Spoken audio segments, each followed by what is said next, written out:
Sallallahu Alaihi Wasallam serta keluarga dan sahabat-sahabat baginda dan juga buat orang tua kita sama ada yang masih hidup maupun yang telah pergi, dan semoga majlis ini mendapat keberkatan.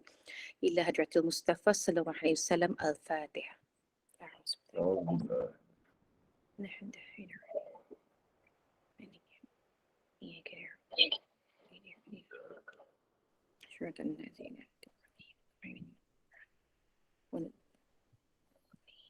Amin ya rabbal alamin.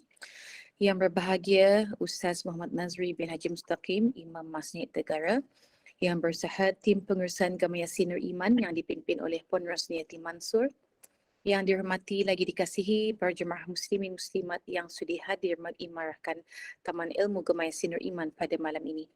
Tanpa melengahkan masa, kita teruskan majlis ini dengan mempersilakan Yang Berhormat Al-Fadil Ustaz Muhammad Nazri bin Haji Mustaqim, Imam Masjid Negara, untuk menyampaikan kuliah maghrib dengan tadabbur Al-Quran surah Al-Mutaffifin. Dengan segala hormat dipersilakan Ustaz. Na'udzubillahi minasyaitonirrajim. Bismillahirrahmanirrahim. Alhamdulillahilladzi hadana lihadza wa ma kunna linahtadiya laula an hadanallah. Asyhadu an la ilaha illallah wahdahu la syarikalah wa asyhadu anna sayyidana wa maulana Muhammadan abduhu wa rasuluh. Assalamualaikum warahmatullahi wabarakatuh. Terima kasih pada moderator, tuan-tuan dan puan-puan yang dirahmati Allah. Adakah orang yang selalu lewat masuk kerja dan keluar awal dari tempat kerja, pejabat-pejabat kerajaan dikira termasuk golongan mutaffifin jika dia berkait rapat dengan memberikan servis dan sepatutnya dibagi pada skala 10 tapi dia hanya bagi 9 tanpa orang lain boleh rakyat boleh buat apa-apa, maka dia termasuk dalam mutaffifin. Mereka-mereka yang idaktalu, kalau dia nak dia pihak, dia tuntut habis-habisan. Tapi kalau untuk orang lain, dia boleh kurang-kurangkan ikut suka dia. So itu juga termasuk. Dan kalaupun tidak termasuk, maka Allah akan ada tempat yang special untuk mereka yang tidak bertanggungjawab atau tidak melaksanakan tanggungjawab, tidak menunaikan amanah yang telah diberi. Ustaz, bila last kuarantin? Hari ni saya dah bebas daripada kuarantin, baru keluar daripada bilik, ni masuk ke bilik untuk online. Bilik dalam rumah yang khusus untuk program-program online. So kita teruskan surah Mutaffifin. Soalan yang lalu ialah kenapa pada ayat ke-10 lagi sekali Allah ulangi perkataan wailun. Tak cukupkah wailun yang pertama di awal? Kenapa ada kali kedua wailun di sini? Pertamanya perlu diingat tentang realiti orang-orang yang menipu. Orang-orang yang menipu ini, tipuan itu dikira dalam bentuk dia tidak menepati standard ataupun janji yang dia utarakan. Dia tidak menepati standard ataupun janji yang diutarakan. So, mutaffifin, tatfif, dia kurangkan timbangan bagi orang lain. Dia kurangkan standard bagi orang lain. Orang minta A, dia bagi B plus ataupun standard yang lebih rendah. Tetapi kerana sedikit sangat, orang nak komplain rasa tak berbaloi.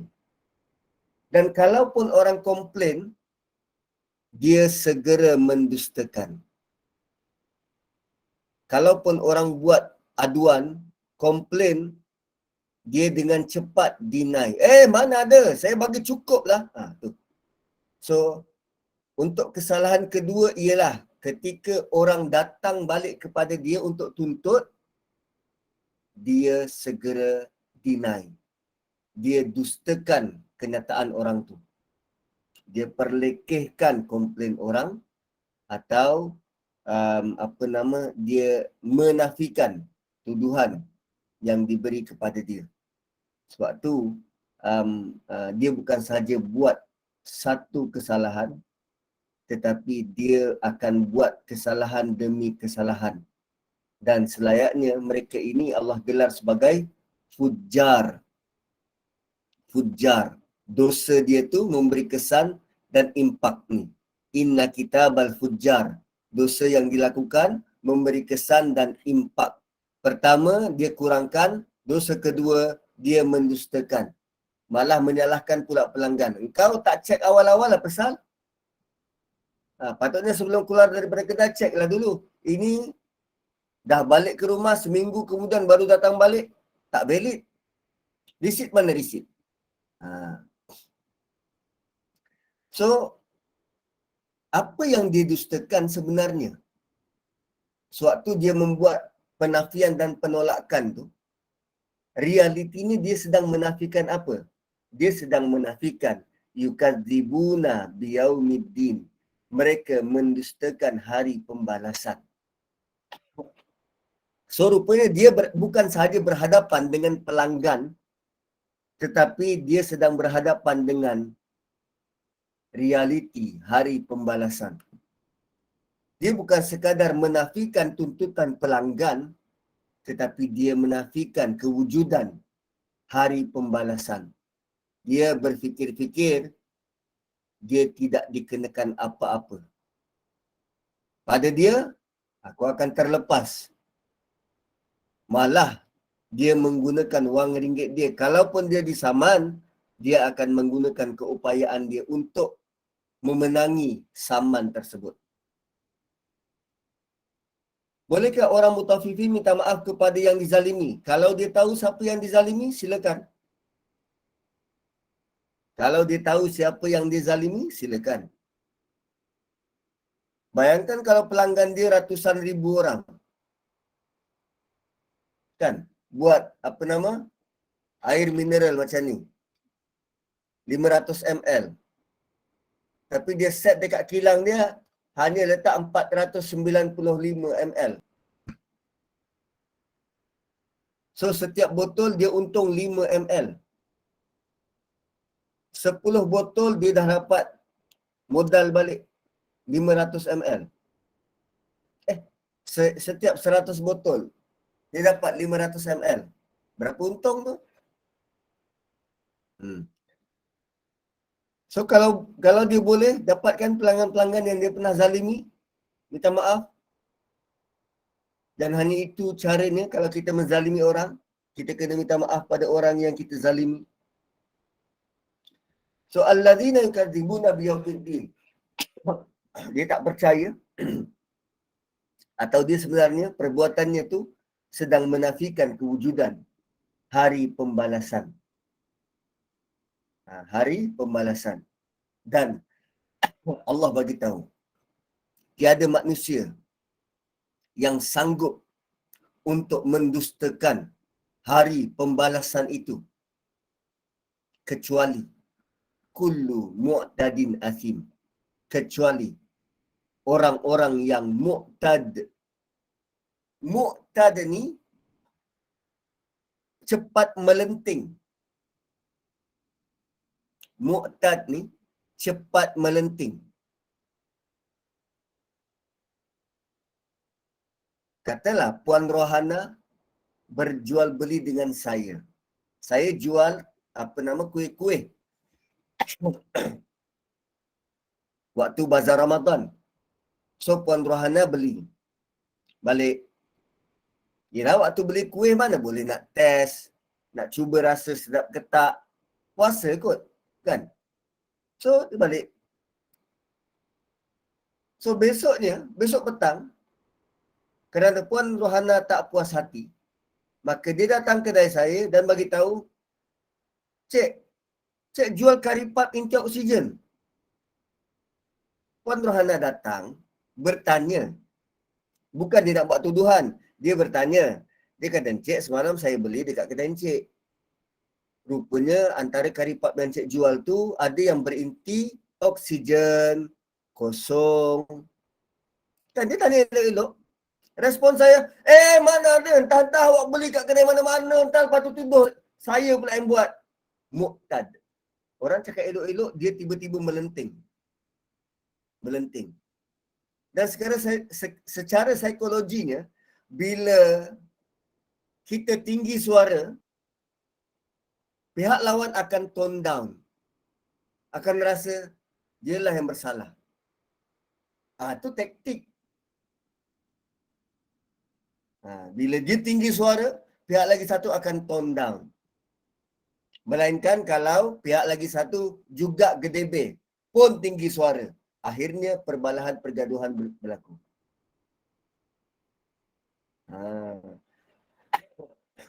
So tu mu'tad. So rupanya dengan tinggi suara ni,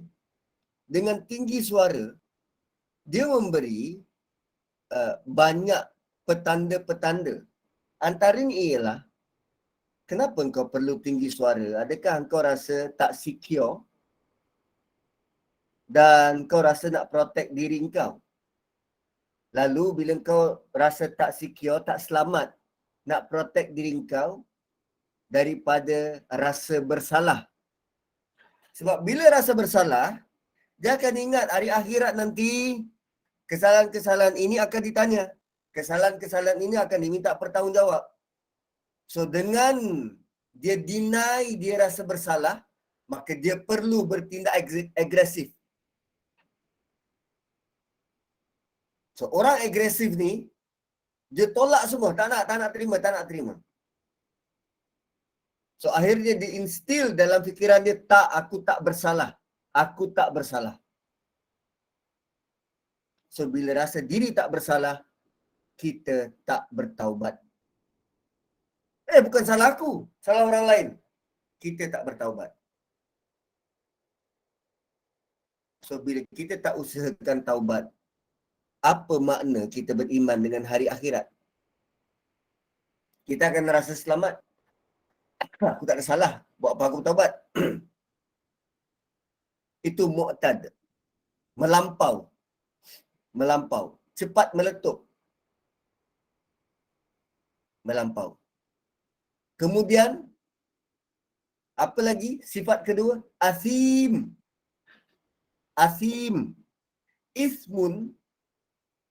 Ismun berdosa.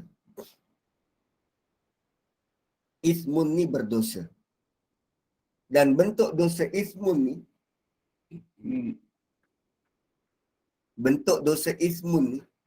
bila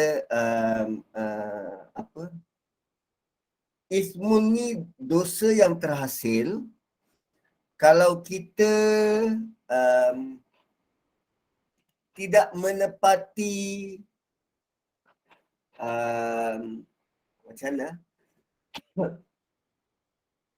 Dosa ismun ni contoh dia macam ni. Kalau student, dia diberi tarikh akhir. Diberi tarikh akhir untuk sampaikan assignment. So cikgu dia bagi tahu ke kelas, 3 hari bulan 6 kena hantar assignment sebelum jam 12. 3 hari bulan 6 kena hantar assignment sebelum jam 12. Sebelum solat Jumaat.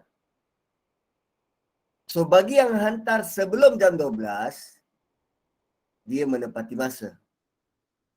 So dia tak hantar jam 12, dia hantar jam 1. Itu ismun. Benda yang sepatutnya dia buat sekarang tapi dia tangguh buat nanti. Ismun. Dia lambat bertindak. Lambat buat. So itu ismun. Dan di sini Allah guna asim. Asim ni dalam bentuk sighah muntahal jumuk. Banyak. Berterusan. Dosa yang dia buat ni berterusan. Tadi bila orang cuba untuk dapatkan keadilan, dia bertindak melampau, mu'tad, melenting. Tapi orang tu tetap teraniaya. Dia tak rasa bersalah, dia tak minta maaf dan dia sentiasa dalam keadaan berdosa. Asim ni sentiasa dalam keadaan berdosa. Selagi orang tu tidak halalkan, selagi orang tu tak redha, selagi orang tu tak rela, selagi tu dia berdosa. Asim juga boleh dalam bentuk kalau kita upload gambar tak tutup aurat. Kita tidur ke, bangun ke, berjalan ke, selagi gambar itu terpapar dan dilihat oleh lelaki bukan ajnabi, bukan mahram, kita dapat dosa. Asim sentiasa dapat. Jangan risau, akaun sentiasa terbuka, berapa banyak pun dosa, boleh, cukup. Boleh menempati akaun buku yang diletakkan dalam sijin. Idza tutla alaihi ayatuna, dan orang ini bila dibacakan kepada mereka ayat-ayat kami, qala asatirul awwalin, mereka menanggap ayat-ayat kami sebagai ini cerita dongeng. Jika gambar itu gambar lama dan bukan akaun sosial media kita, gambar tu kat mana? Tergantung kat rumah atau dalam simpanan peribadi atau bagaimana? Selagi mana kita boleh retrieve di bawah kawalan kita, ambillah balik. Simpan elok-elok, jadikan simpanan peribadi. Jangan tontonkan, tunjuk pada orang lain. Kadang dia dalam bentuk gambar, dalam frame peribadi, buku tahunan sekolah, yang itu kita buat waktu tu kan, apa nama, masih bodoh-bodoh alang.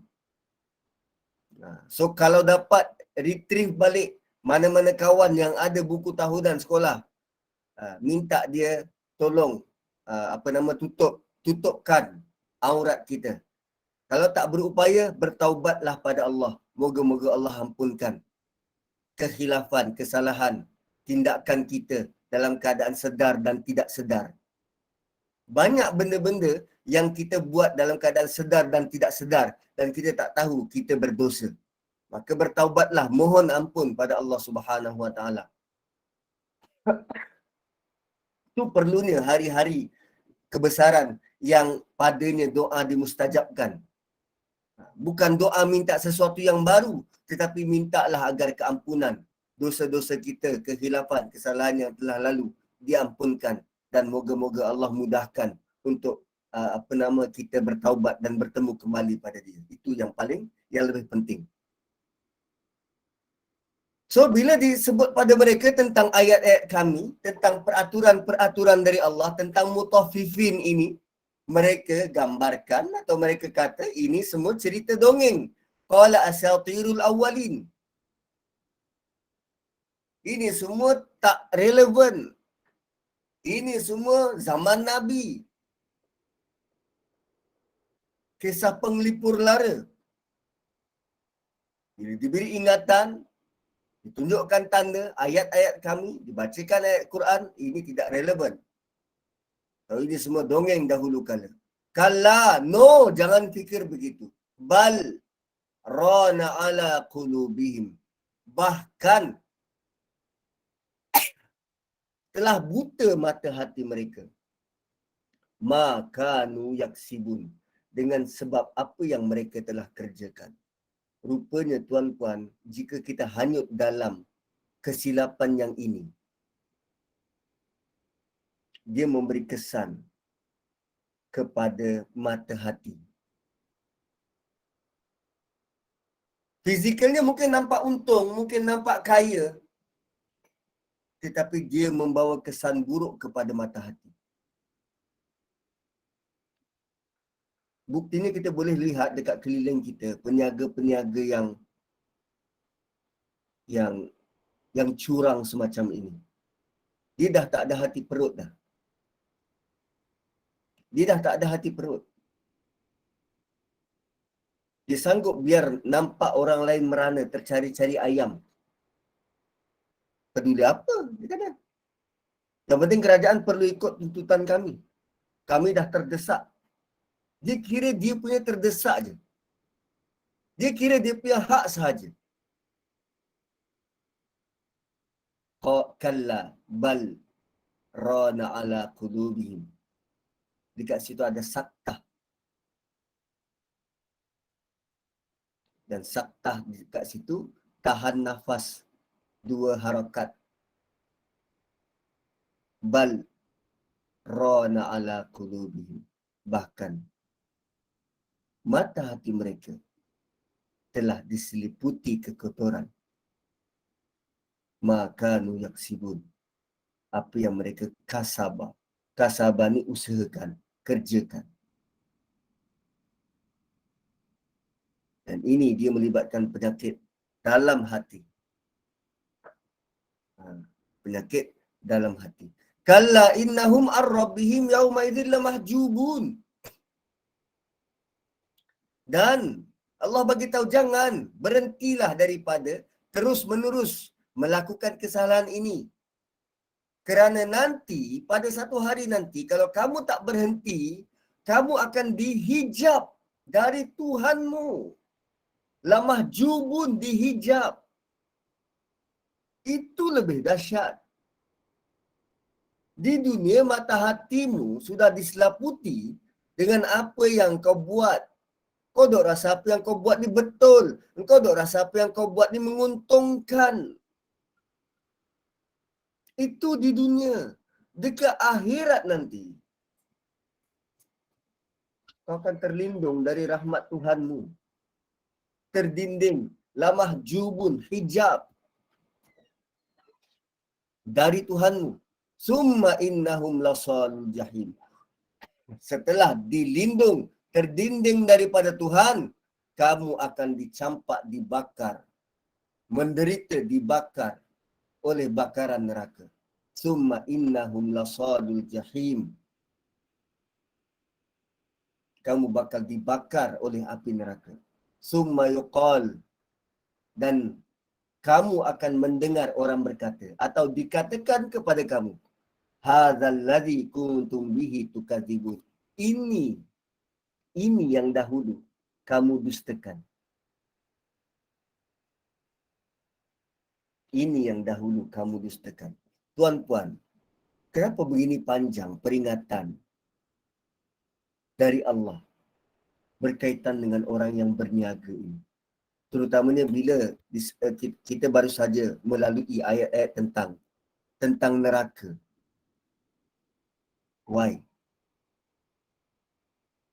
Manusia ni, bila berkait rapat dengan untung rugi, terutamanya harta, dia menjadi sangat serius.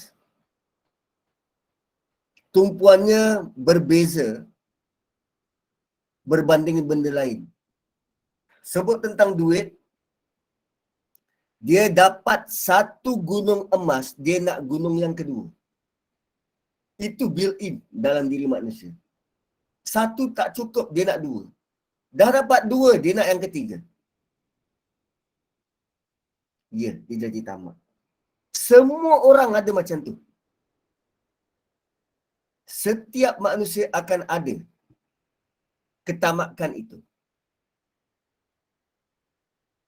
Tinggal lagi bagaimana kita nak kawal rasa tamak tu, rasa nak tu. Urge.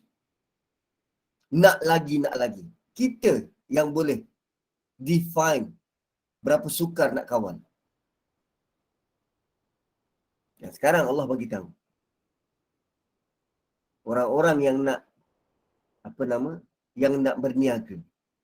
Risiko besar dia ialah ini. Risiko besar dia ialah ini. Dan bayangkan tuan-puan, gunalah kita ni nak galakkan orang berniaga. Kita sanggup guna hadis palsu. Kan tentang 9/10 rezeki dari perniagaan. Tak, Nabi tak pernah sebut macam tu. Nabi tak pernah sebut macam tu. Tak ada asalnya hadis tu. So nak berniaga-niaga je lah.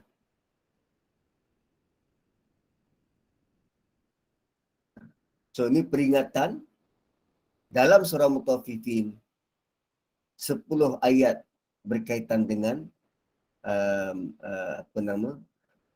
berkaitan dengan neraka. 18. Kalla, ingatlah. Inna kitabal abrari lafi illiyin. Oh, rupanya ada sisi baiknya orang-orang yang berniaga. Atau mungkin ini menjadi sebagai mangsa. Kenapa berat sangat orang berniaga ni? Entah, dia mungkin terlalu terdedah dengan benda-benda macam ni.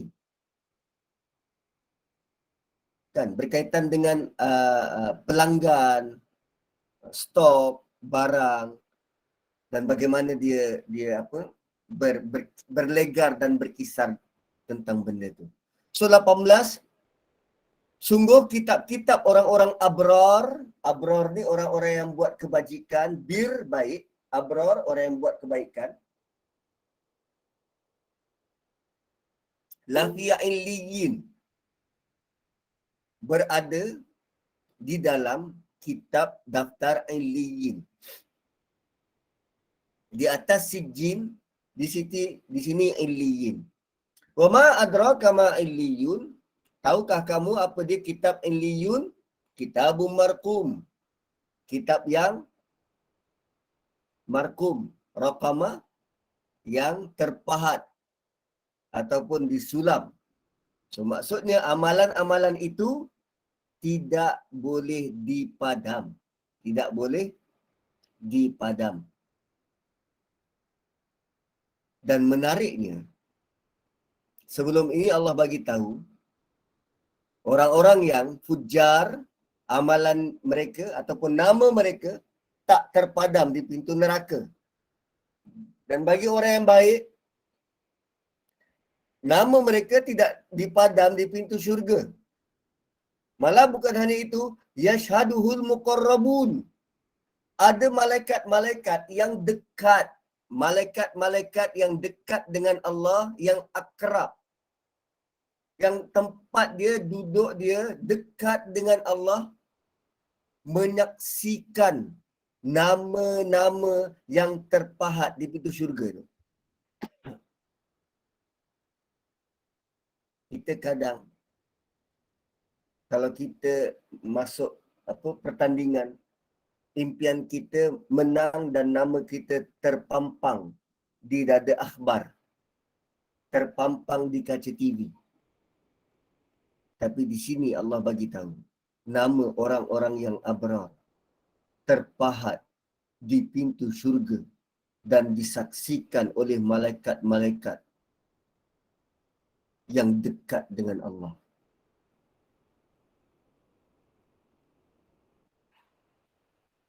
Oh, dahsyat, dahsyat. Yashhaduhul muqarrabun. Nama-nama kita, amalan-amalan kita disaksikan oleh malaikat. Cuba gambarkan, ada nama Intan Al-Jafri, Hall of Fame. Nama, kemudian apa dia punya kebaikan? Tolong mak masak, tolong anak buat kerja rumah, tolong suami buat ini, tolong pergi pasar, tolong mengaji, tolong perhatikan jiran. Semua amal tu terpampang di situ. Dan malaikat melihatnya dengan penuh kekaguman.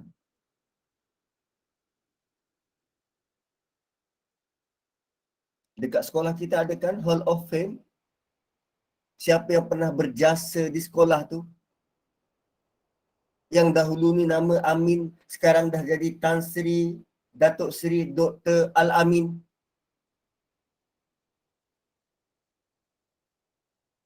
Allah sedang gambarkan benda tu. Nama kita, perbuatan kita, jasa kita terpampang di dinding, di pintu-pintu syurga.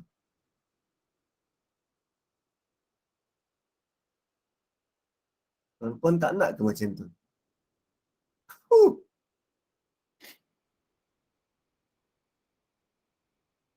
Orang yang buat baik, abrar. Apa sahaja kebaikan? Innal abrara lafi na'im. Sungguh orang-orang abrar itu tenggelam dalam kenikmatan. Tenggelam dalam kenikmatan. Alal araiki yanzurun. Mereka duduk berehat di atas araik. Araik, dia yang apa nama, translate dia sebagai pelamin. Araik, saya selesa translate araik ni sebagai kerusi yang ada tempat sandar, ada armrest dan ada tempat sandar. So orang-orang abrar ni, dia tenggelam dalam nikmat, dalam syurga yang penuh nikmat, sedang duduk di atas singgah sana. Dan singgah sananya itu di-upgrade. Apa mereka buat? Yang zurun. Yang zurun. Mereka sedang melihat-lihat. Apa yang dia tengok? Tak tahu. Tapi yang penting dia tengok.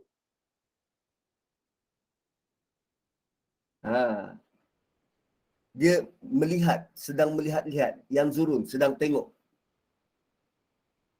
So, ada third party, ada third party yang sedang melihat mereka. Ada third party yang sedang melihat mereka. Ta'rifu fi wujuhihim. Engkau, ada third party sedang melihat dia. Lalu Allah bagi tahu pada third party ini, engkau dapat mengenali muka mereka nadratan na'im. Penuh dengan cahaya. Berkilauan. Gemilang. So, bila Allah kata engkau dapat melihat, third party ni siapa? Rasulullah sallallahu alaihi wasallam. Tadi malaikat yang nampak nama. Sekarang Nabi tengok kita.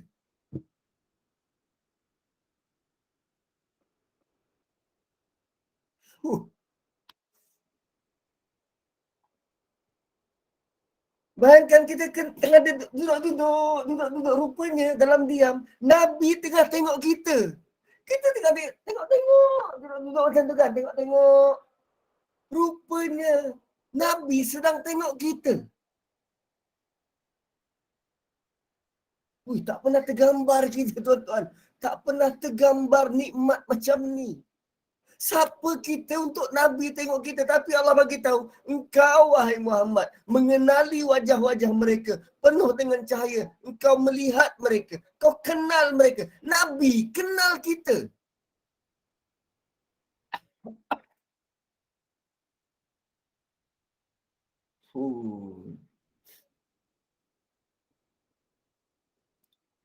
Dahsyat, tuan-tuan. So, saya sengaja nak membiarkan tuan-tuan merasai dulu pengalaman indah melalui surah ini.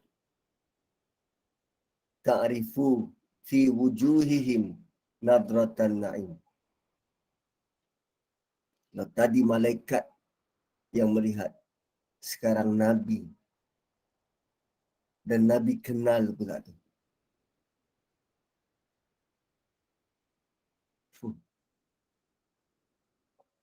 So, targetlah untuk buat abrar. Buat kebaikan. Apa saja bentuk kebaikan. Buat aja. Jangan tindas orang. Terus kekal buat kebaikan. Kalau berniaga, buat kebaikan. Orang minta inti oksigen, kita lebihkan inti tu. Jangan berkira. Buat je kebaikan. Kan ada 2-3 hari lepas peniaga dekat UiTM. Dia berniaga nasi lemak. Berniaga pada student. So dia tulis dekat kertas A4. Dia tulis, adik-adik,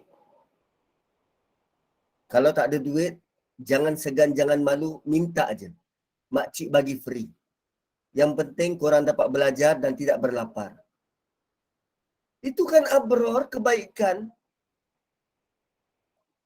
Dan akhirnya, Allah Subhanahu Wa Ta'ala buka pula ruang untuk orang lain tergerak hati nak menyumbang pada makcik tu.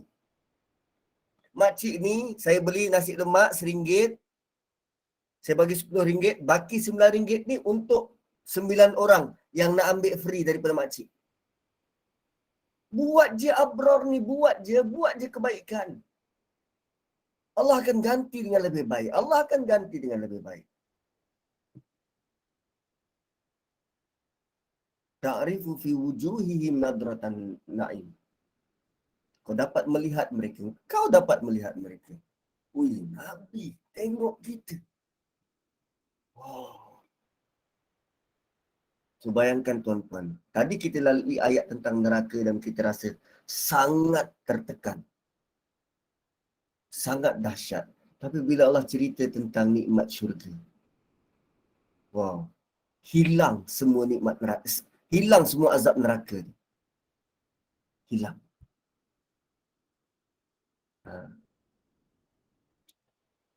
Daripada kita impikan dapat jumpa insan seperti itu, why not kita usahakan untuk jadi seperti dia. Seorang lain berkeinginan nak jumpa pula dengan kita. Kita menjadi inspirasi kepada orang lain. Kita boleh juga buat semacam itu. Katalah pergi restoran. Kan order nasi goreng satu. Tapi bila bayar dekat kaunter, kita senyap-senyap bayarkan meja orang lain. Jangan cari meja yang 80 orang. Carilah meja yang mungkin atuk dan nenek sedang makan berdua. Atau keluarga yang kecil, yang baru. Ialah keluarga muda. Couple. Bayarkan aja. Tak ada masalah. Kita boleh buat kebaikan semacam itu. Tapi pastikan dulu poket kembung. Ini kita nak makan pun bercatu. Buatlah kebaikan bentuk lain pula. Tolong susun, kan lepas makan, tolong susun pinggan tu supaya mudah orang angkat pergi ke dapur.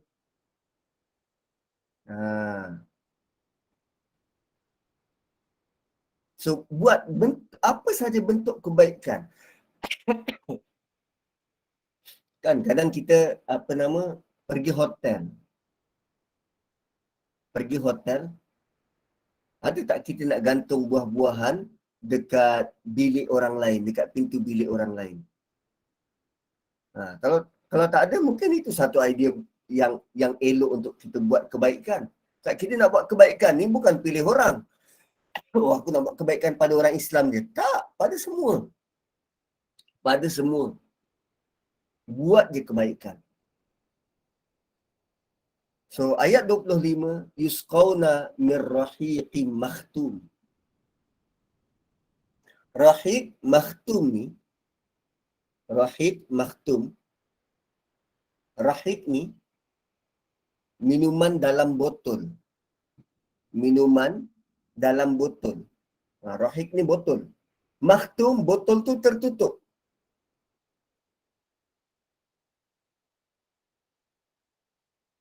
Botol tu tertutup. Bayangkan botol cuka. Kan dia tertutup pakai gabus tu. So orang-orang abrar ni dalam syurga, mereka diberi minum dari rahiq. Minuman dia tu ada dalam botol. Kalau dalam surah surah Insan, dia disediakan gelas dan ada minuman dalam gelas. Tapi dalam sini, ini syurga yang berbeza dengan syurga di surah Insan. Syurga di sini, penduduk dia minum air dalam botol dan botol tu tertutup. Botol tu ada tutup. Biasanya penutup botol ni apa? Gabus. Gabus ke gajus? Gabus. Dan Allah Subhanahu wa taala pada ayat seterusnya terangkan pada kita penutup dia tu. Bukan isi dia penutup. Bukan botolnya, tapi tutup botol tu. Khitamuhu misk. Tutup botol dia tu kasturi. Tutup botol tu bau kasturi. Tuan-tuan pernah tengok Grand Prix F1 Pernah pergi Sepang? Kan? Saya tunjukkan podium.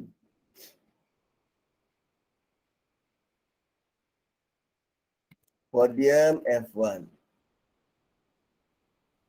Okay. Kan selalu bila diorang meraikan, ada botol macam ni, kan dia ada tutup. Mana. Dia ada tutup kan. Botol dia ni ada tutup ke atas. Penutup dia gabus. So bila dia merayakan, dia buat macam ni lah. Dia spray. Macam kita botol Pepsi tu, waktu kecil-kecil dulu. Kan biasa buat tu. Pergi goncang-goncang, gasnya tu keluar. So sekarang Allah bagi tahu pada ayat ini, khitamuhu misk wa fi dzalika falyatanafasil mutanafisun. Mereka merayakan kemenangan mereka. Mereka merayakan kemenangan mereka itu, maka hendaklah kamu yang ada dekat dunia berlumba-lumba untuk jadi macam mereka. So ada botol, ada penutup, diraikan macam tadi. Ni. Macam ni. Kan kita dekat kerusi, tengah mandang-mandang. So bila dia sambut kemenangan, masuk syurga, dia sambut macam tu. Botol yang serupa pun tak apa sebab dekat syurga. Dah tak ada halal haram. Khitamuhu misk. Wa fi dzalika, kerana itu, kerana tutup botol tu. Kerana tutup botol itu misk macam kasturi ataupun dibina dari kasturi, wangi, maka kamu penduduk dunia. Kamu penduduk dunia. Falyatanafasil, berlumba-lumba sampai habis nafas untuk merebut peluang itu. Atau falyatanafasil mutanafisun. Allah suruh kita berlumba-lumba, buat kebaikan sampai lelah, sampai penat untuk dapatkan tempat dalam syurga itu. Wa mizajuhu min tasnim. Dan air tu, kan botol, isi dalam dia, air dia daripada tasnim. Apa dia tasnim? Ainan. Air mata air. Tasnim ni ialah air mata air. Ainan. Yashrabu bihal muqarrabun. Tasnim ialah air mata air yang hanya ada akses atau hanya diberi akses kepada orang-orang yang muqarrabun. Dekat mana kita jumpa perkataan muqarrabun? Surah Waqiah. Muqarrabun level yang keberapa? Yang pertama ke yang kedua? Muqarrabun level yang pertama. Orang muqarrabun, dia hanya mereka yang dapat akses kepada air, mata air yang namanya tasnim. So rupanya orang-orang abrar di sini adalah golongan muqarrabun yang duduk di atas singgah sana. Malaikat tengok nama dia, tengok dia punya abrar, kebaikan dia. Nabi tengok muka dia. Nabi kenal dan tengok muka dia. So, sampai ayat 28, itu realiti ataupun apa yang bakal dinikmati oleh orang-orang yang abrar dalam syurga. So, mereka adalah muqarrabun. Kemudian, innal ladzina ajramu kanu minal ladzina amanu yadhakun. Allah setelah ceritakan tentang apa berlaku dalam syurga, Sekarang kita kembali kepada realiti. Realiti. Apa berlaku sebenarnya dekat dunia dulu? Dan kenapa orang-orang abrar ni dapat nikmat yang bukan-bukan semacam ini? Why? Kerana dulu orang-orang yang mujrim, kan, ajram, orang-orang yang berdosa, penjenayah, penderhaka ini sering mentertawakan orang beriman. Penjaga-penjaga yang curang ini, yang buat dosa ni, sering tertawakan orang beriman. Bila orang beriman datang pada mereka nak beli barang, wa idza marru bihim, datang kepada mereka nak beli barang, yataghamazun, mereka buat isyarat dengan anak mata. Sesama kawan dia.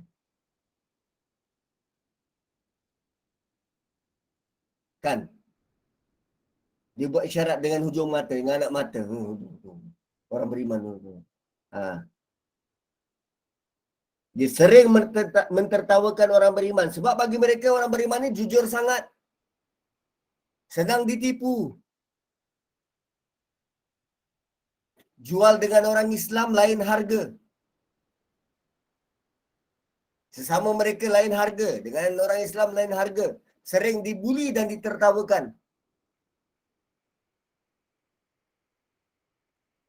Tak jual sikit ayam menggelabah. Kerajaan terpaksa tunduk.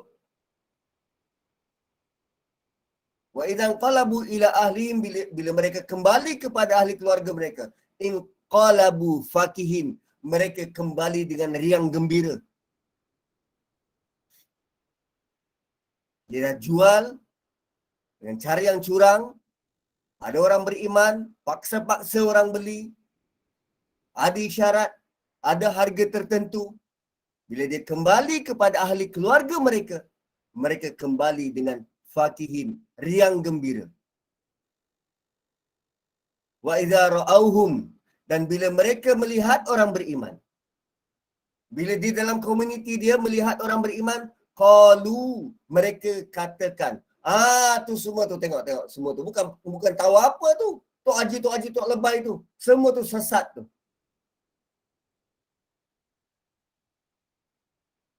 Allah rakam perangai tindak tanduk mereka di dunia. Dan Allah rakamkan, letakkan dalam Quran. Rupanya perangai orang-orang tidak beriman ini dari dulu sampai sekarang sama terhadap orang beriman. Qalu inna haula'i ladallun. Mereka itu orang sesat. Orang yang tak tahu apa. Senang ditipu. Wa ma ursilu alaihim hafizin. Padahal kami tidak utuskan atas mereka. Kami no. Walhal mereka tidak diutuskan. Mereka orang tidak beriman tu, orang-orang yang mutaffifin ni, mereka tidak diutuskan untuk menjaga, untuk mengenal pasti sama ada orang beriman ni sesat atau tidak. Wa ma ursilu alaihim hafizin. Kami tidak pernah arahkan kepada orang mutaffifin ni untuk jaga tepi kain orang beriman, dia orang ni sesat atau tidak. Tak pernah. Kami tak pernah utus mereka untuk jaga sesat atau tidak orang-orang beriman. Tak. Dan Allah bagi tahu, pada hari ini nanti, ada hari nanti, di akhirat nanti, fal yaumal ladzina amanu, pada hari itu akan datang satu hari di mana orang-orang beriman akan mentertawakan orang-orang kafir. Kan sampai satu hari nanti orang-orang beriman akan mentertawakan orang-orang kafir. Alal araiki yanzurun. Oh, rupanya yang tadi kita duduk-duduk kan. Ni alal araiki yanzurun, Kan berehat-rehat atas singgah sana, melihat-lihat, kita sedang tengok apa? Oh, rupanya kita sedang tengok orang kafir sedang dibakar dan kita ketawakan mereka. Lantas kita sambil gelak-gelak daripada syurga tengok ke neraka, atas tempat duduk, sedang melihat mereka dan kita tanya, korang dapat balasan apa yang korang buat dulu? Dapat ke tidak? Kaos. Dapat ke tidak? Seronok? Seronok. Sambil minum-minum, sambil tengok-tengok. Tuan-tuan, kita sebagai pengguna kadang kita rasa kita ditindas. Kita tak ada tempat nak bersuara. Malah kita kecewa dengan kerajaan mungkin. Tapi rupanya dalam surah ini Allah Subhanahu wa taala meletakkan ayat-ayat pembelaan. Ayat-ayat pembelaan. Dan bila kita baca, kita rasa sangat puas. Sangat puas. Cara Allah balas tu, sangat puas. Dan kita boleh rasa betapa adilnya Allah. Waktu di dunia kita digelakkan. Kita diperlekeh. Kita tak dipandang. Tapi rupanya ada momen yang Allah sediakan kepada orang-orang yang ditindas, peniaga-peniaga yang ditindas, pembeli-pembeli yang ditindas. Mereka semua akan memulangkan paku buah keras. Tapi ini lebih keras. Kalau dalam konteks ini, ya boleh. Alal araiki yang zurun. Allah benarkan ada certain occasion sebagai bentuk azab tambahan kepada orang-orang yang menindas. Biar dia tahu, dulu dia gelakkan orang, sekarang dia kena gelak. Jom kita gelak sama-sama. Siap tanya lagi. Korang dapat dulu. Dapat balasan apa yang korang buat. Macam mana? Okey. Okey. Sedemikian Allah Subhanahu wa taala tawarkan kepada kita satu surah yang masuk in between surah berkaitan dengan akhirat, supaya kita benar-benar beringat, benar-benar beware, benar-benar jaga diri. Hanya ada dua golongan, satu golongan yang menindas dan satu lagi golongan yang buat kebaikan. Barakallahu li wa lakum. Saya pulangkan semula ke moderator. Ustaz ada nak buka soalan tak Ustaz? Kalau siapa Boleh? nak bertanya. Okey. Tengok kita check dulu. Okey, ada sini soalan Ustaz. Boleh ke kita kata dunia adalah tempat buangan atau hukuman kepada Nabi Adam?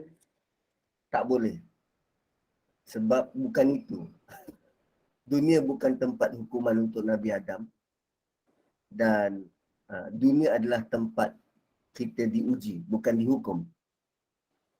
Sebab kalau Allah hukum kita dekat dunia ni, Allah sebut takkan ada binatang-binatang yang boleh hidup, binatang melata. Dan hukuman yang Allah boleh beri di atas muka bumi ini sangat terhad. Sangat terhad. Sebab hukuman dekat neraka tu, kalau nak buat perbandingan, dia satu tempoh masa dipanggil sebagai hukum. Satu tempoh masa dipanggil sebagai hukum. Satu hukum ni lebih kurang 80 tahun. Satu hukum sama dengan 80 tahun. 1 tahun 12 bulan. 1 bulan 30 hari. 1 hari bersamaan 1000 tahun dunia. So kalau Allah nak seksa ikut dunia punya standard,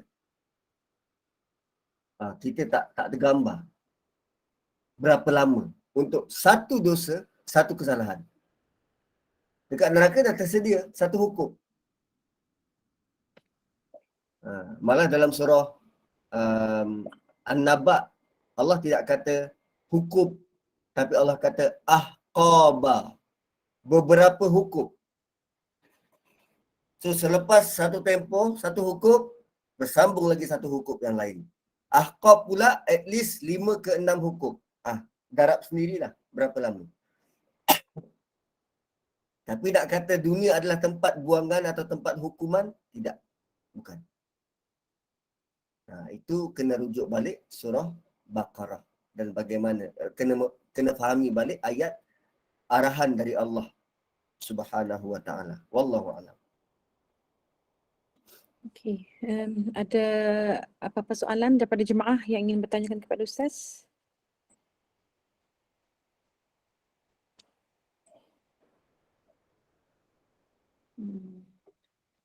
Rasa tak ada Ustaz.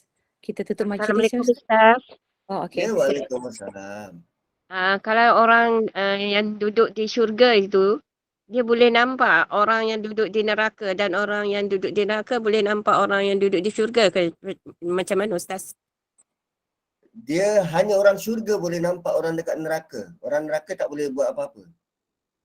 Orang neraka tak ada say untuk permintaan dia ditunaikan, tak. Hanya orang syurga saja boleh tengok ke neraka. Tapi itu pun pada occasion tertentu. Sebab nak tengok orang dekat neraka ni, dia akan timbulkan trauma yang tak berkesudahan. Tempat hukum kot. Tempat hukum. Tapi ada. Contoh macam surah ni. Orang yang tertindas. Allah nak supaya orang yang tertindas ni dipuaskan hatinya tu. Dulu kau kena gelak. Contoh macam Bella yang kena dera. Makan najis sendiri. Dituang air panas. Adakah anda rasa Allah tidak bertindak sesuatu nanti di akhirat untuk orang persis Bella ni?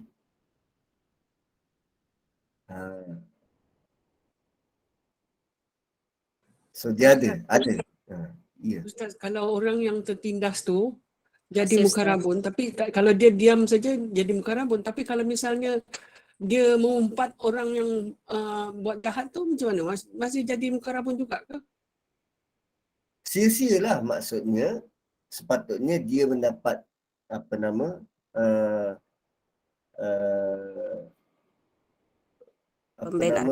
mendapat pembelaan dari Allah Subhanahu wa taala.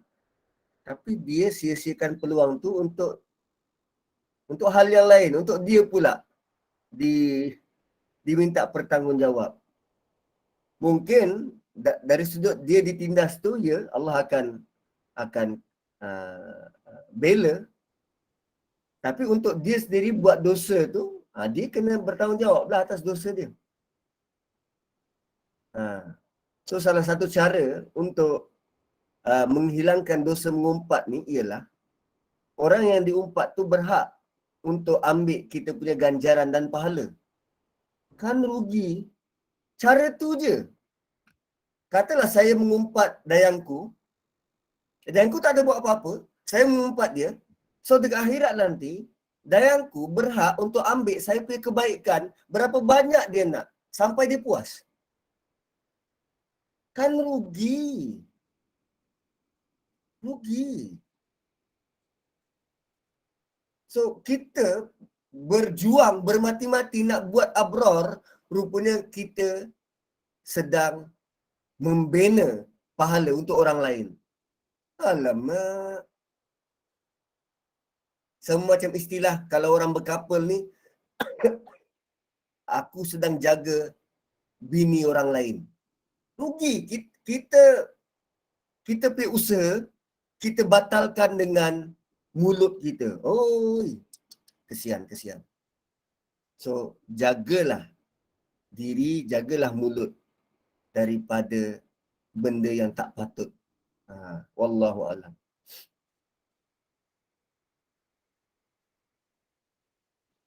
So, okay, saya ada kelas yang seterusnya. So, saya minta diri dulu. Tutup. Terima kasih. Alhamdulillah ala kulli hal, syukran jazakallahu khair, barakallahu fiik Ustaz atas perkongsian ilmu tadi.